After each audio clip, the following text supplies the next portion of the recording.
wa sahbihi wa man tabi'ahu wa wala la hawla wa la quwwata illa billah subhanaka la ilma lana illa ma 'allamtana innaka antal alimul hakim wa la hawla wa la quwwata illa billahil aliyyil azim. Saudara-saudara hadirin yang berbahagia, salah satu nikmat yang diberikan Allah kepada kita di dalam kehidupan ini ialah bahwa Allah Subhanahu wa taala telah menciptakan segala sesuatu serba berpasang-pasangan. Dalam surah Yasin ayat 36 dijelaskan, Subhanallazi khalaqal azwaja kullaha mimma tumbitul ard wa min anfusihim wa mimma la ya'lamun. Maha suci Allah yang telah menciptakan segala sesuatu itu serba berpasang-pasangan, dari apa yang tumbuh di permukaan bumi, apa yang ada di dalam diri mereka sendiri, dan apa-apa yang mereka tidak mengetahuinya. Demikianlah kita lihat siang berhadapan dengan malam, benar berhadapan dengan salah, dan laki-laki berhadapan dengan perempuan. Setelah Allah menciptakan segala sesuatu itu serba berpasang-pasangan, maka Allah menetapkan aturan permainan yang mengatur seluruh kehidupan makhluk yang serba berpasang-pasangan itu. Kita tentu maklum, apapun saja yang kita lakukan dan kita perbuat tanpa ada aturan akan berakhir dengan kekacauan. Cobalah kita bikin satu sekolah, buka satu sekolah, tidak usah pakai aturan, tentu kacau. Bikin organisasi tanpa memakai aturan, tentu kacau. Demikian daripada kehidupan ini, kalau tanpa ada aturan, tentu kekacauan yang akan timbul. Allah pencipta manusia. Allah tahu benar kemampuan maksimal manusia. Oleh sebab itu, aturan permainan yang diturunkan Allah tentu sesuai benar untuk manusia. Satu contoh kecil. Pabrik mobil di Jerman bikin mobil namanya Mercy. Seiring dengan itu, dia keluarkan buku petunjuknya. Mobil ini namanya Mercy. Kecepatan maksimal sekian ratus kilometer per jam. Daya angkut maksimal sekian ratus kilogram. Kalau rusak memperbaikinya begini, onderdilnya pun ini. Karena pabriknya yang membuat mobil, lalu pabriknya pula yang mengeluarkan buku petunjuk, sudah tentu buku petunjuk itu sesuai benar dengan mobilnya. Dan tidak bisa kita punya mobil Mercy rusak, lalu kita perbaiki dengan menggunakan buku petunjuk yang dikeluarkan oleh pabrik mobil Toyota misalnya. Jelas mobil bukan tambah baik, malah makin hancur tidak karu-karuan. Kalau manusia menginginkan satu hidup yang baik, tidak ada pilihan lain, dia harus memakai aturan yang diturunkan oleh yang bikin manusia. Dan aturan itu telah turun dalam bentuk agama Islam yang kita cintai ini. Manusia laki-laki dihiasi dengan perasaan senang cinta kepada perempuan. Itu biasa, normal, wajar. Tapi lalu Allah menurunkan aturan permainan yang kalau peraturan ini dilanggar akan membawa kerugian bagi manusia sendiri. Bahwa laki-laki senang sama perempuan itu normal. Agama membuat aturan, silahkan senang, tetapi lewat satu pintu yang disebut nikah. Kalau peraturan ini diabaikan, yang rugi tentu manusia sendiri. Misalnya PLN keluarkan pengumuman, nanti malam mulai jam 6 sampai subuh listrik se-Jakarta mati total. Kita ingat, ini nanti malam saya giliran ronda. Pagi-pagi sudah kita siap beli batu baterai, masukkan ke dalam baterai. Dari sejak kita beli sampai sore itu baterai kita soroti terus. Tentu setelah sore soak batu baterai itu. Datang malam berangkat kita ronda, kalau disoroti lagi kan baterainya sudah enggak terang lagi, sudah soak. Sebab apa? Belum waktunya sudah disoroti terus. Sekarang kalau ada orang belum masuk pintu pernikahan, nafsu seksualnya diobral terus. Itu kan sama juga belum datang malam, baterainya sudah disoroti terus. Nanti masuk pernikahan, soak. Berhadapan dengan istrinya, barangkali sudah nggak bisa apa-apa, cuma nyengir saja. Yang rugi manusia sendiri.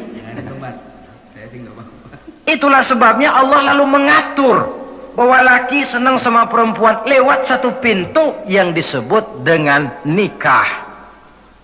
Maka pada pertemuan kali ini kita akan bicara tentang nikah dalam Islam. Saya bagi kepada 3 masalah pokok saja. Pertama, pengertian dan kedudukan nikah menurut Islam. Yang kedua, motivasi pernikahan. Karena apa orang itu seharusnya melakukan nikah. Dan yang ketiga, membina rumah tangga bahagia menurut contoh Rasulullah sallallahu alaihi wasallam. Hadirin yang saya hormati, kita mulai dengan yang pertama, pengertian nikah. Dalam kehidupan sehari-hari ada 2 kata yang sering kita gunakan, kawin dan nikah. Kalimat kawin kelihatannya dipergunakan oleh semua makhluk hidup. Lain dengan nikah, ini hanya digunakan khusus untuk manusia muslim. Makanya kita sering dengar orang bilang, kucing kawin, ayam kawin, kambing kawin. Dan belum pernah kita dengar ada ayam nikah atau kucing nikah. Sebab apa? Nikah ini cuma dipakai oleh makhluk bernama manusia yang muslim. Apa pengertian nikah? Seorang tokoh, Abi Yahya Zakaria Al-Ansari, di dalam kitab Fathul Wahhabnya menjelaskan, an-nikahu aqdun yatadammanu ibahatal wat'i bilafzi inkahin au nahwihi. Nikah adalah akad, yaitu ijab dan qabul, yang akad ini menjamin dibolehkannya pergaulan bebas antara laki-laki dan perempuan. Jadi kalau sementara anak muda kita beranggapan bagaimana Islam ini kolot, masa laki-laki tidak boleh bergaul dengan perempuan, itu anggapan salah. Islam bukan saja tidak melarang, malah menganjurkan laki-laki bergaul dengan perempuan sebebas-bebasnya, sepanjang pergaulan itu bisa dipertanggungjawabkan baik menurut hukum negara, lebih-lebih menurut hukum agama. Coba orang kalau sudah akad, sudah ijab qabul, ada saksi, ada wali, selesai itu dia masuk ke dalam kamar berdua, bergaul di situ sebebas-bebasnya, itu saya kira 100% halal. Tidak perlu lagi orang curiga, tidak perlu lagi sembunyi-sembunyi. Kenapa? Ini bentuk pergaulan yang bisa dipertanggungjawabkan.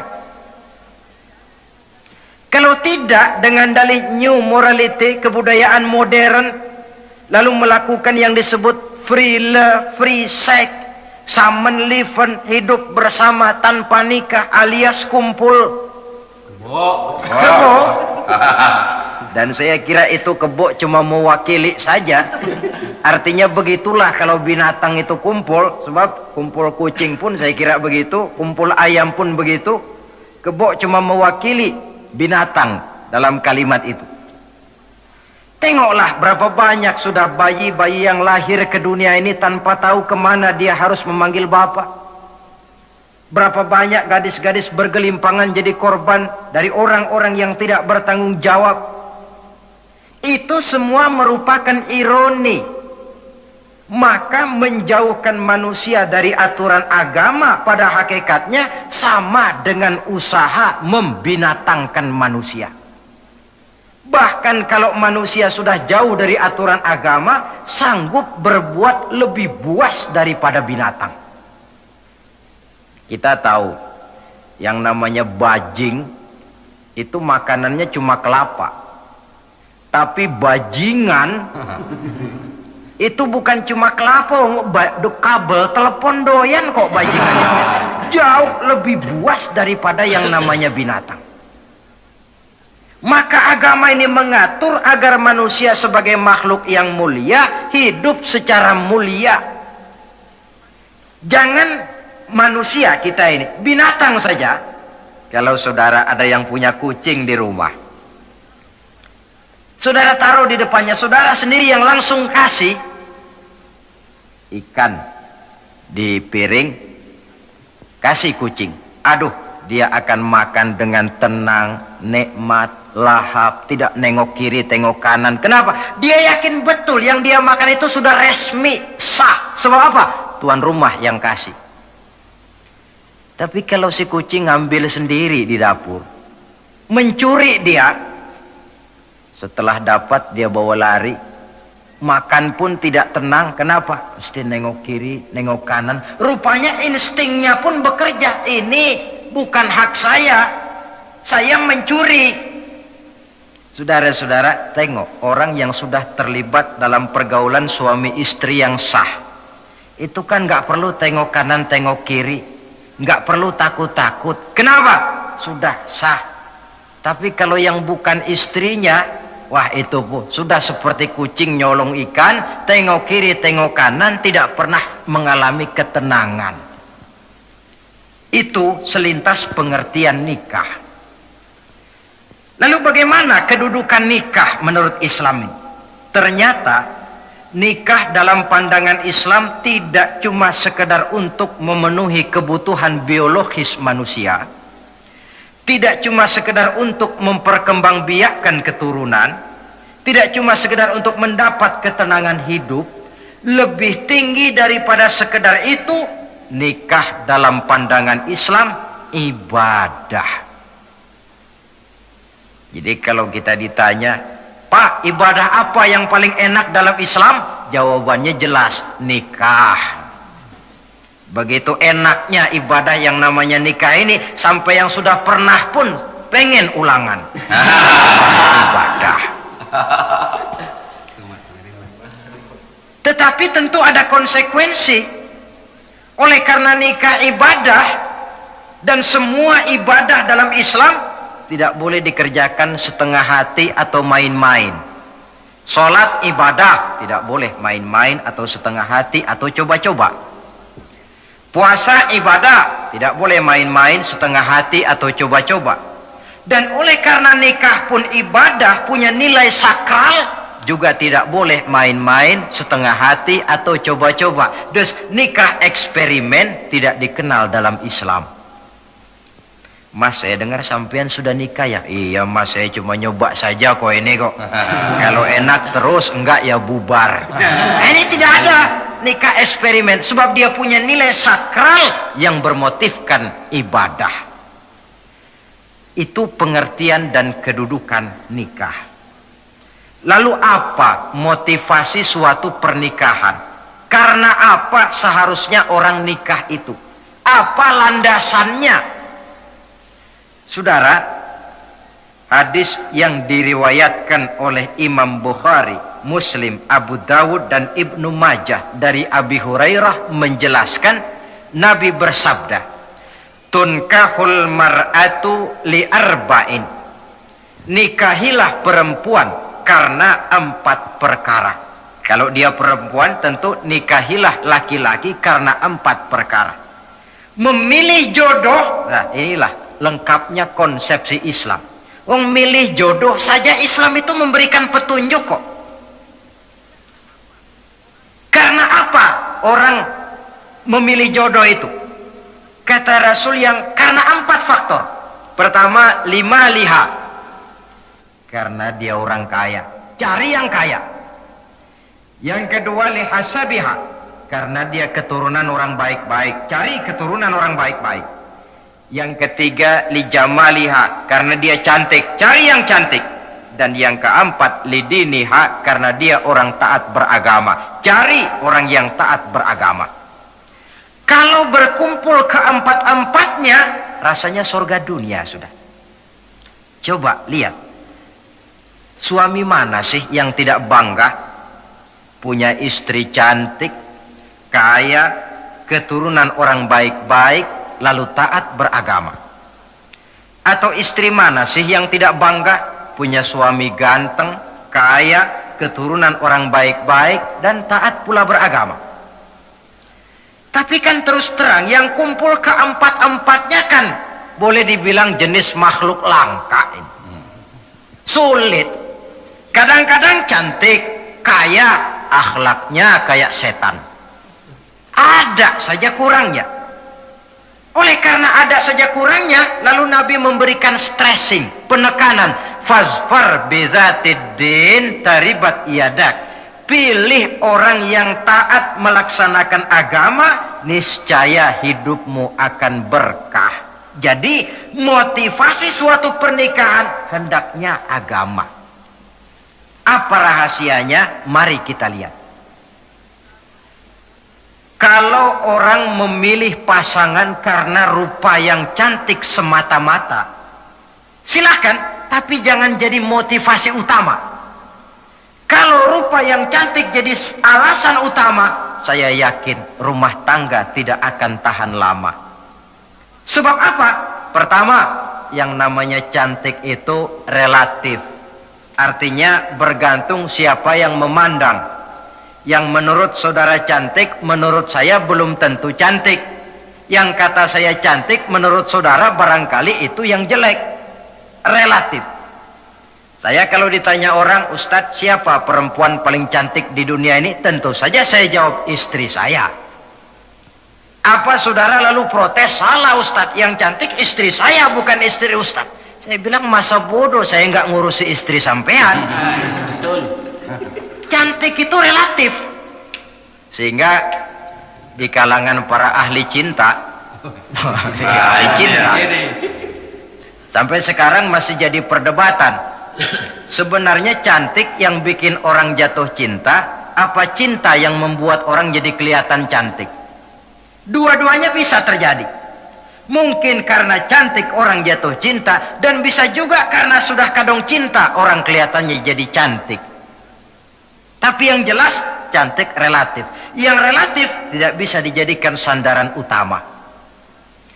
Yang kedua, yang namanya cantik itu temporer. Artinya berubah oleh pergeseran masa dan pertukaran waktu. Sekarang dia cantik, of course. Sedang sweet 17-an, sedang honeymoon, sedang bulan madu, sedang pengantin baru, tentu saja cantik.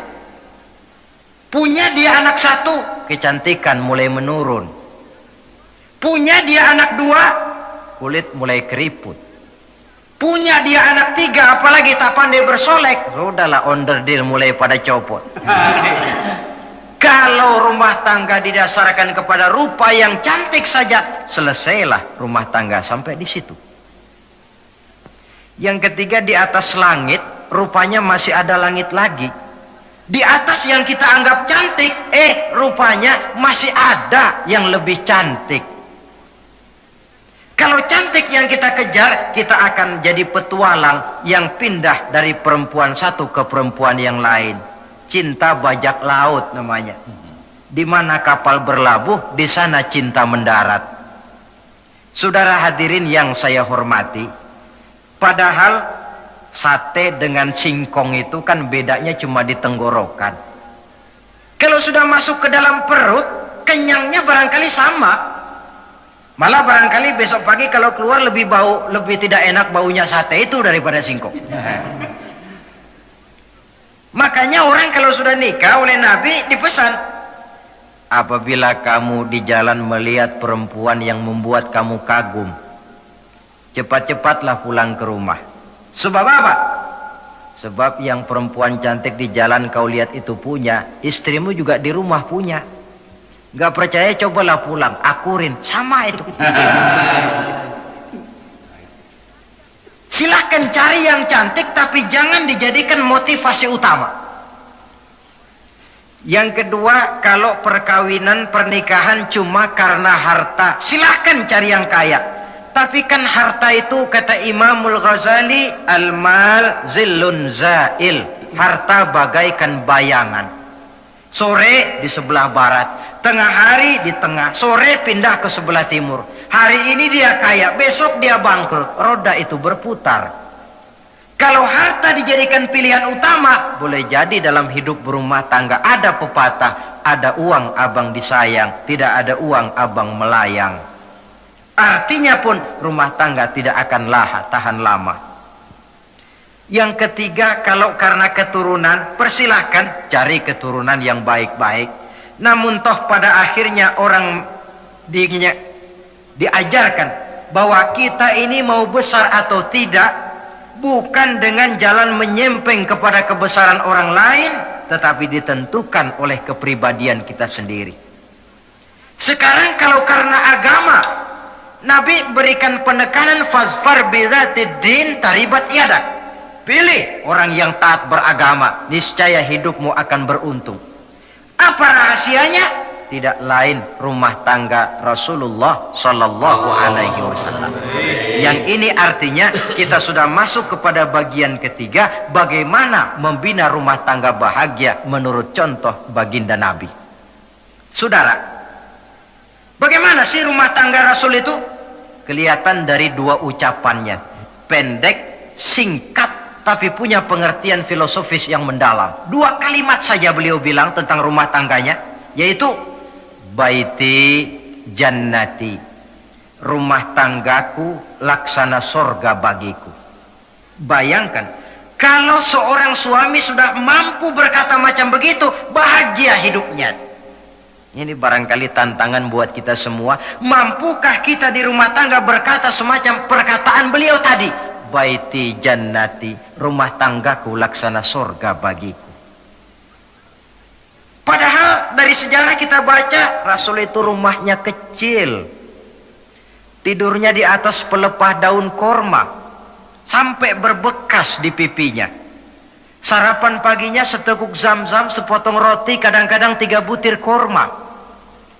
Tempat tidurnya bukan alga spring bed atau Dunlop pillow macam kita punya. Di rumahnya tidak ada mebel spaghetti model yang lagi ngetop-ngetopnya.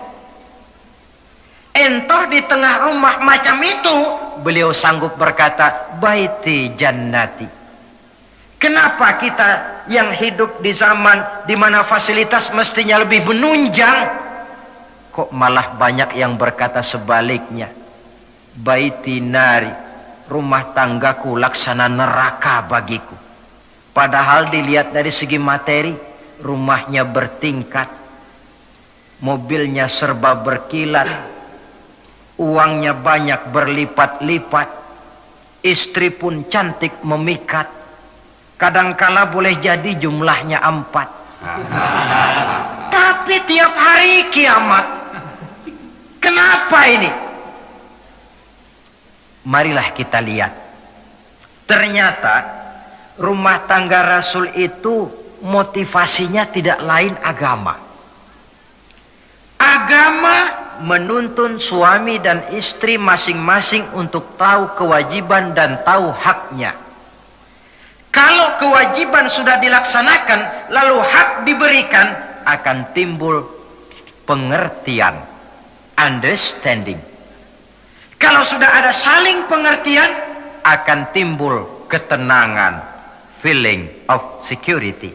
Dan ketenangan tangga utama untuk mencapai yang disebut bahagia. Itu sebabnya hakikatnya membicarakan rumah tangga yang berdasarkan agama tidak lain adalah bagaimana seharusnya seorang suami melaksanakan kewajibannya dan seorang istri melaksanakan tugasnya. Artinya kewajiban suami itu apa? Kewajiban istri itu apa? Kewajiban istri hak suami, kewajiban suami hak untuk istrinya. menurut tuntunan dan tuntutan agama. Saudara hadirin, menurut hadis riwayat Abu Dawud dari Muawiyah bin Haidah, satu hari Rasul ditanya, "Ya Rasul, apa sih hak istri-istri kami ini? Artinya kewajiban kami sebagai suami ini apa?" Rasul menjawab, pertama, antat'amaha iza ta'imta. Kau beri istrimu makan sebagaimana engkau makan. Kewajiban seorang suami yang pertama. Kewajiban yang menyangkut masalah pangan. Di sini rumah tangga berfungsi sebagai pengatur ekonomi. Seorang suami yang adil, makanan yang dia makan sama dengan makanan yang dimakan oleh istrinya. Adalah zalim seorang suami.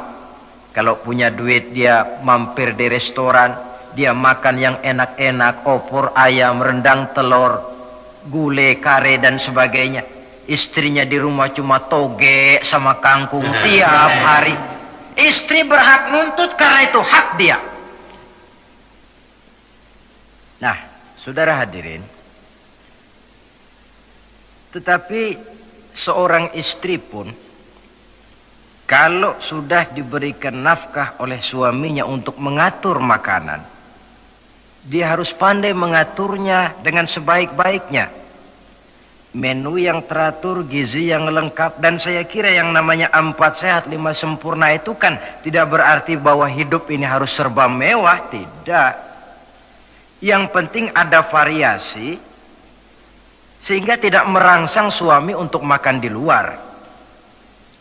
Jangan misalnya tahu suaminya senang jengkol lalu tiap hari saja jengkol. Itu kan bisa kejengkolan suami itu. Dengan demikian,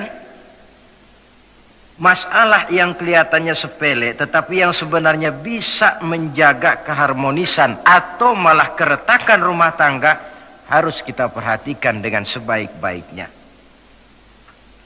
Suami memberikan nafkah, dari jumlah itu 60% lari ke kredit, 40% lari ke dapur. Tentu pada akhirnya sang suami akan merasa curiga. Padahal barangkali istrinya pun berniat baik, cuma hanya tidak ada keterbukaan di dalam mengurus masalah-masalah yang berhubungan dengan dapur.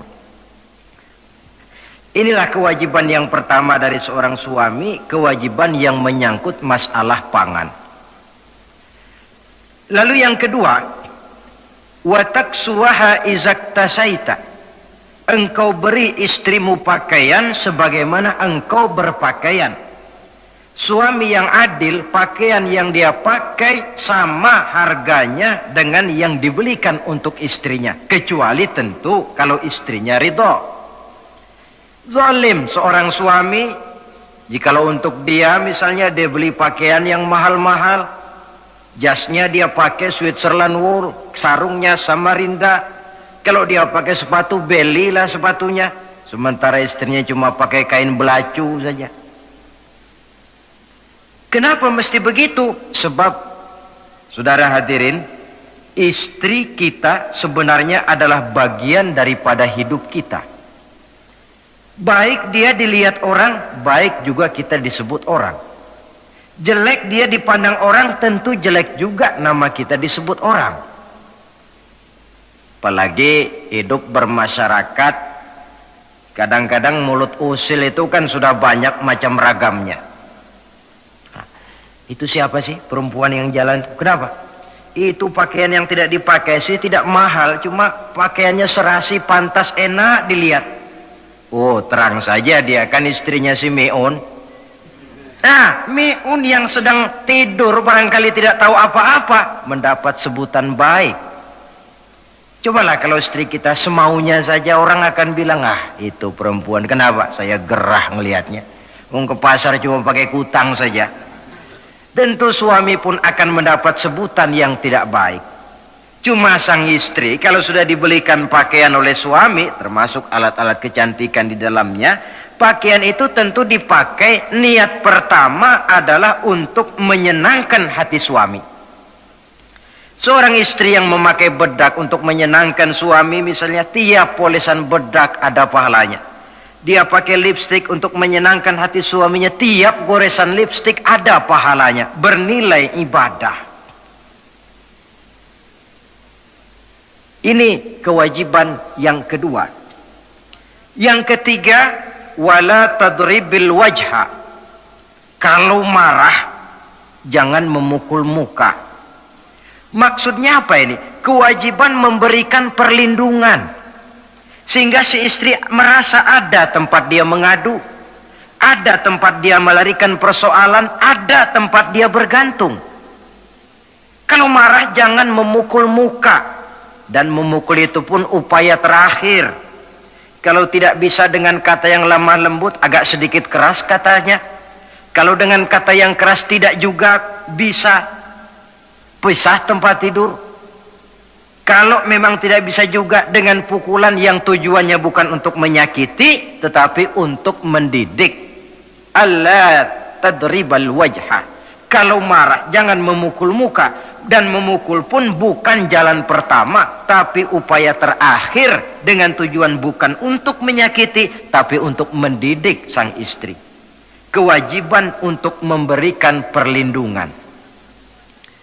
Yang keempat, wala tuqabbih. Jangan memburuk-burukan istrinya. Kewajiban menjaga nama baik. Sebab apa? Dalam satu bahasa yang indah, Al-Quran menjelaskan bahwa suami istri itu laksana pakaian. Hunna libasul lakum wa antum libasun lahunna.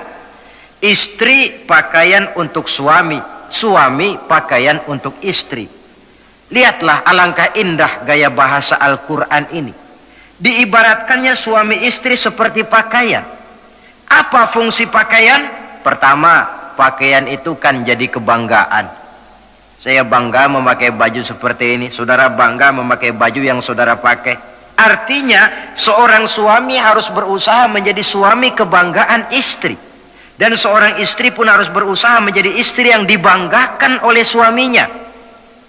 Jangan yang malah kemudian disesali. Itu kan kalau sudah marah orang kadang-kadang ucapannya nggak terkontrol. Istri marah sama suami, bang, nyesel gue punya laki kayak lu. Sudah hilang lagi kebanggaan. Kalau kebanggaan hilang, wibawa pun hilang. Kalau wibawa sudah hilang, maka rumah tangga sudah sulit untuk dipertahankan. Yang kedua, yang namanya pakaian itu kan menutup aurat. Itu tujuan pakaian yang terpenting. Artinya di sini, kalau seorang istri mempunyai kekurangan, suamilah yang menutupi.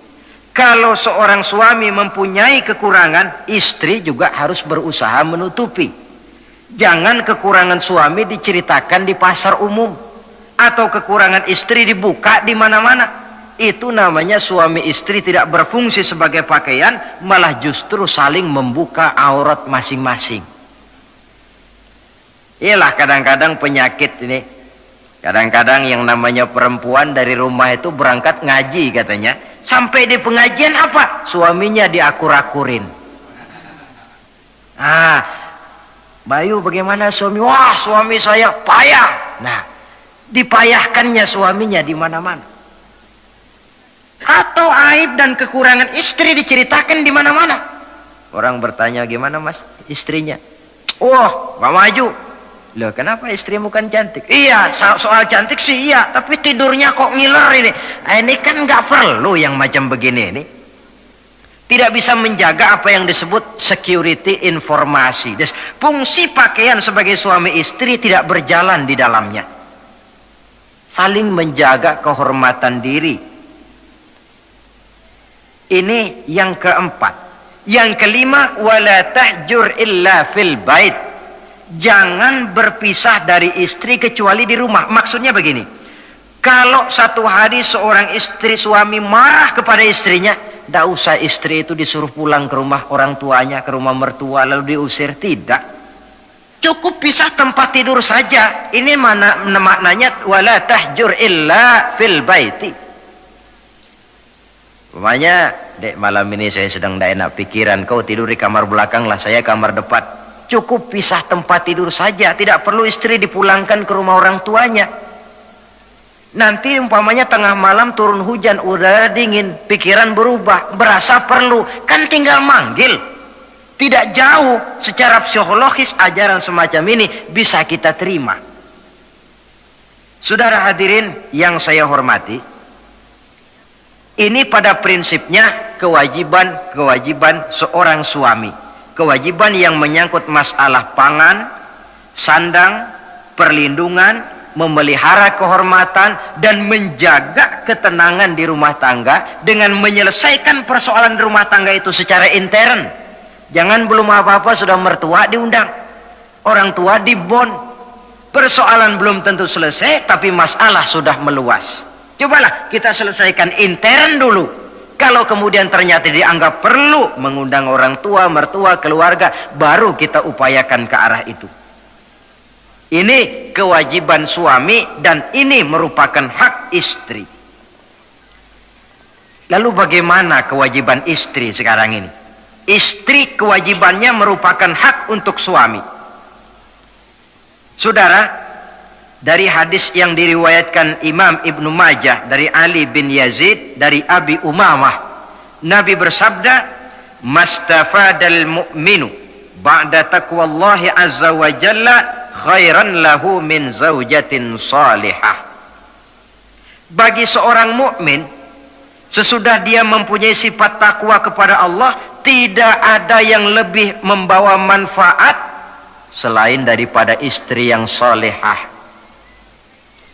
Istri solehah itu yang bagaimana? Yang hidup mampu melaksanakan kewajibannya.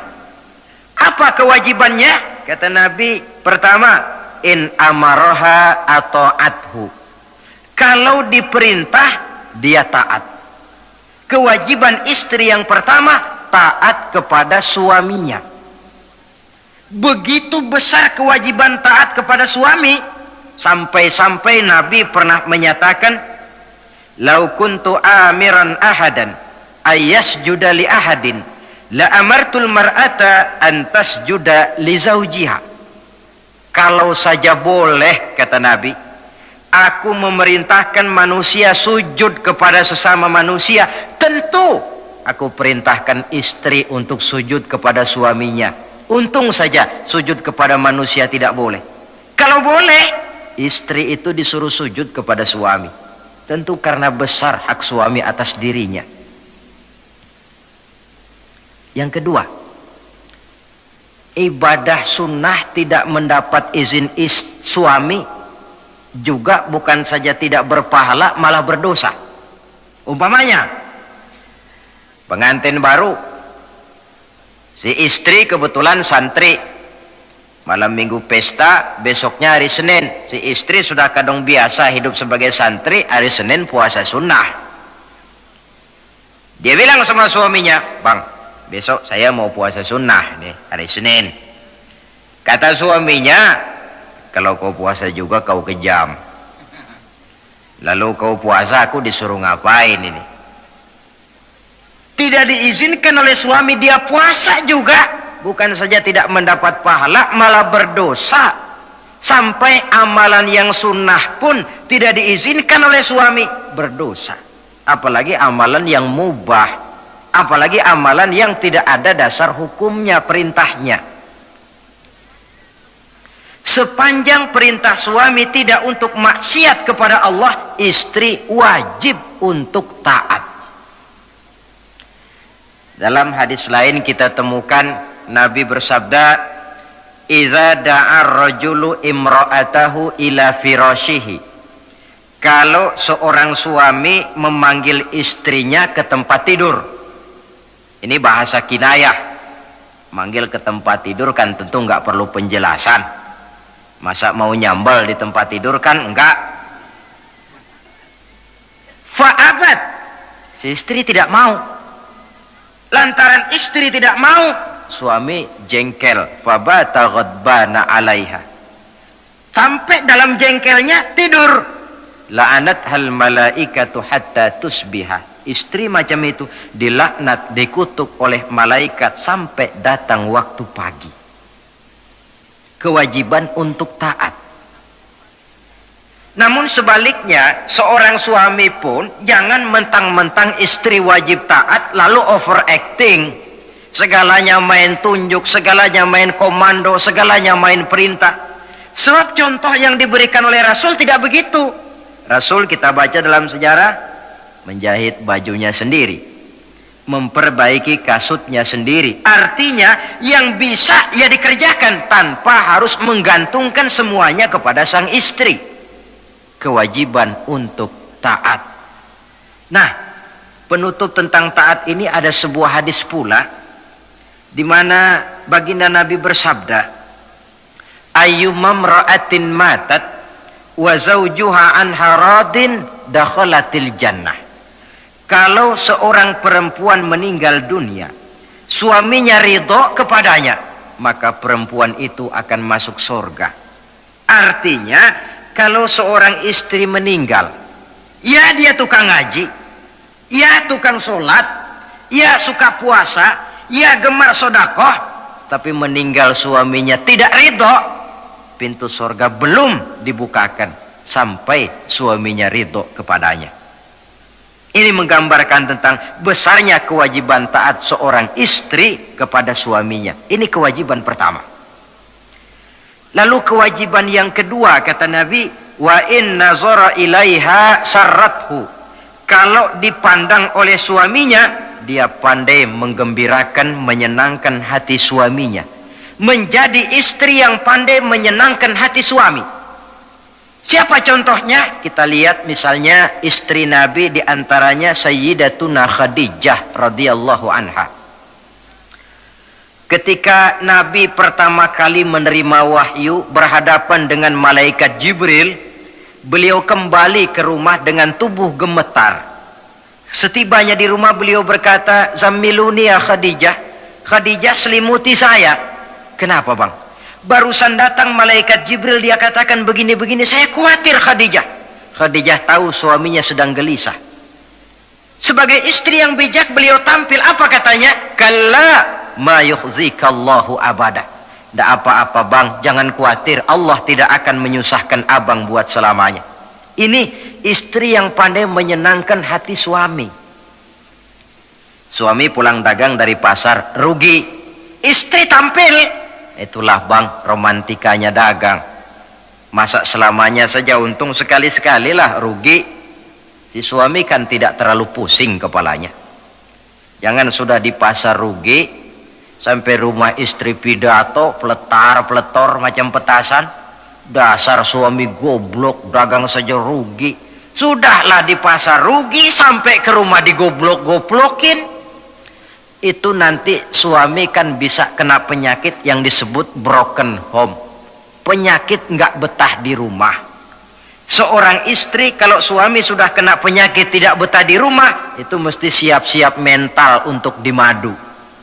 Nah, jadi kalau tidak dimadu bagaimana? Berusaha bikin betah suami di rumah. Suami pulang kantor jam 2, setengah 2 dandan, kalau perlu setel habis. Kalau perlu, kelihatan suami akan datang, bukakan pintu, sambut dengan senyum. Apalagi kalau senyumnya Pepsodent.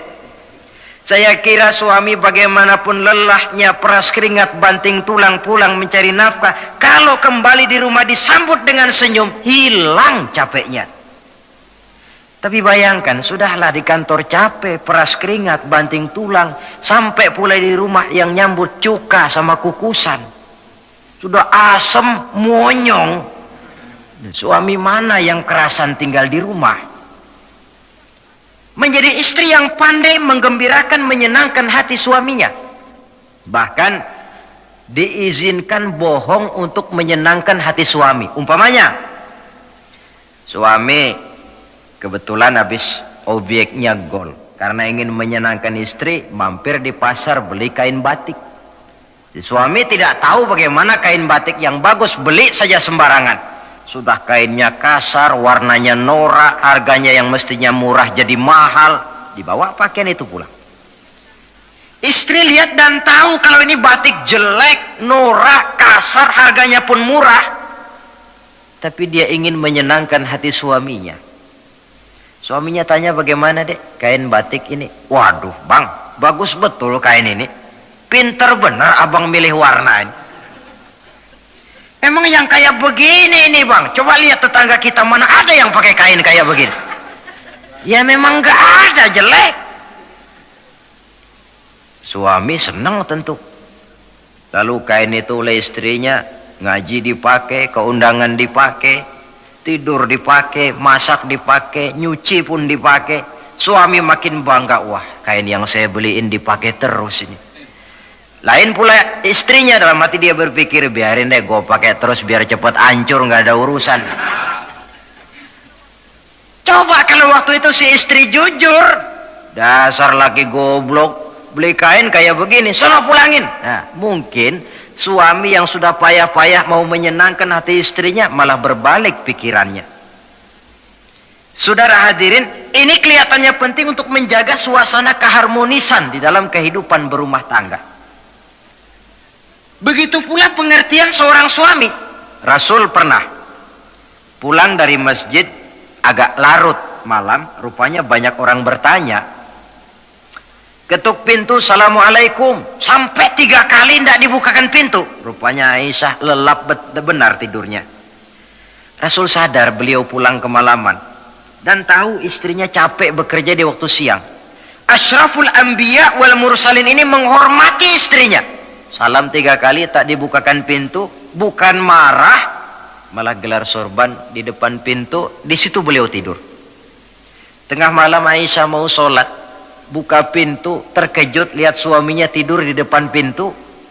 Dibangunkan, begitu dibangunkan Rasul lebih dahulu berkata, Aisyah, maafkan saya pulang terlambat memang sebab banyak yang bertanya di masjid. Sudahlah tidur di depan pintu, begitu dibukakan beliau dulu yang minta maaf. Sulit jadi suami semacam ini. Yang enak kalau sudah nggak dibukain pintu, istri kepulesan, lalu sekali buka pintu kan yang enak kita tunjuk jidatnya, lo tidur kayak kebo ya. Saudara hadirin, menjadi istri yang pandai menyenangkan hati suaminya, sebab tidak ada seorang suami bisa sukses baik di medan tugas, di masyarakat, di kantor, di toko, di tempat manapun, kalau tidak ditunjang oleh peran serta dari para istrinya. Karena itulah perempuan walaupun peranannya tidak begitu kelihatan, sebenarnya sangat menentukan. Seorang suami yang jujur, polos, lugu, sederhana, sanggup menjadi koruptor ulung karena didorong-dorong oleh istrinya, merangsang ketamakan suami. Istri dibakar oleh tetangganya. Bang, kenapa? Kau kan di kantor kepala bagian. Lalu, tangga kita pegawai kecil saja bang, tapi coba lihat istrinya kalau pakai gelang kayak pelek beca bang gelangnya. Kau kepala bagian gak bisa beliin saya macam gitu, kepala bagian goblok.